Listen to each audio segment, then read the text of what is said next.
स्वागत है आप सभी का मेरे एक नए वीडियो में।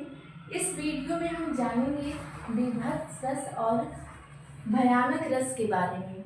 तो बीभत्स रस क्या होता है, पहले इसके बारे में जानेंगे, इसकी परिभाषा और इसके उदाहरण। तो जब मन को घृणित करने वाली वस्तु दिखे या ऐसा दृश्य अथवा परिस्थिति जिसको देखकर और सुनकर जब हमारे मन में जुगुप्सा नामक स्थायी भाव उत्पन्न होता है तो उसे ही हम बीभत्स रस कहते हैं। जो बीभत्स रस होता है इसका स्थायी भाव होता है जुगुप्सा, और जुगुप्सा का मतलब होता है घृणा।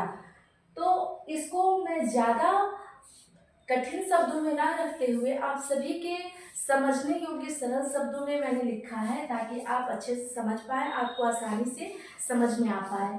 जब हम कोई ऐसा दृश्य देखें या ऐसी बात सुने जिसको सुनकर और देखकर हमारे मन में घृणा उत्पन्न हो, उसी को हम कहते हैं बीभत्स रस। वहीं पे हो जाता है बीभत्स रस जब आपके मन में घृणा उत्पन्न हो किसी दृश्य को देखकर या फिर किसी बात को सुनकर, तो वहीं पे बीभत्स रस होता है। इसका उदाहरण होगा सिर पर बैठियो काग।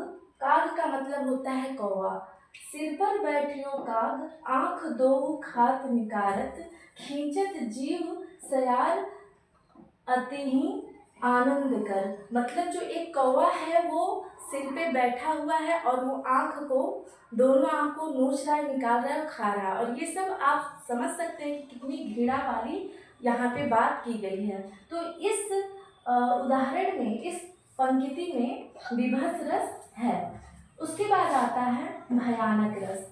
भयानक रस क्या होता है, अब हम इसकी परिभाषा जानेंगे। तो किसी भयानक दृश्य को देखकर जब हमारे मन में भय नामक स्थायी भाव उत्पन्न होता है तो उसी को हम भयानक रस कहते हैं। जैसे हम कोई ऐसा दृश्य देखें जिसको देखकर हमारा जो मन है, मन में भय नामक स्थायी भाव उत्पन्न हो। और मैं आप सभी को बता दूं, जो भय नामक रस होता है इसका स्थायी भाव भय होता है, भय।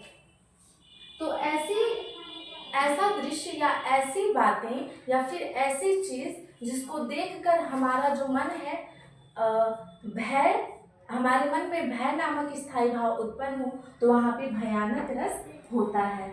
इसका उदाहरण होगा एक ओर अजगरही लखी, एक ओर मृगराय, विकल बटोही बीच ही परियो मूर्छा खाए।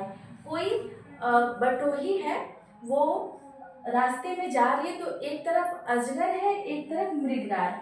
वो समझ नहीं पा रही कि मैं किधर जाऊं, और इस सब को देखकर वो डर कर जो है मूर्छा खाकर गिर पड़ी है। तो यहाँ पे है भयानक रस का उदाहरण, और इसको आप आसानी से, दोनों ही उदाहरण बहुत ही आसान है, जिसको परिभाषा भी दोनों को आप समझकर बहुत ही अच्छे से याद कर सकते हैं। और ये पेपर में भी पूछा जाता है, जो आपके लिए काफ़ी लाभदायक है। आज के लिए इतना ही, फिर से मिलेंगे नेक्स्ट वीडियो में, और तब तक के लिए हमारे साथ बने रहने के लिए आपका बहुत बहुत धन्यवाद।